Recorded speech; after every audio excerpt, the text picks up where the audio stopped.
Mga busing, magandang hapon. Ito ako ngayon mga busing. Bali pangalawang araw ko na ito. Kahapon ay nag-i-install ako ng simbol ako ng mga mid clamp. Ngayon naman mga busing ay yung ilpot ng railings ang pinuputulan ko gawang natoko dun sa ribs ng bubong. Pakita ko sa inyo mga busing. Yan siya mga busing oh. Di ako nakapag-video kanina mga busing gawang hinahabol ko kasi yung na makakarami. Yan mga busing. Bali to mga busing.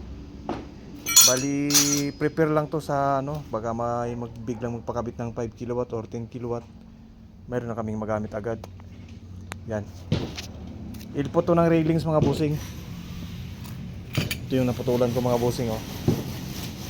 Saka ito yung hindi ko naputulan, hindi pa naputulan. Mahaba siya. Yan. Para dito to mga busing sa railings.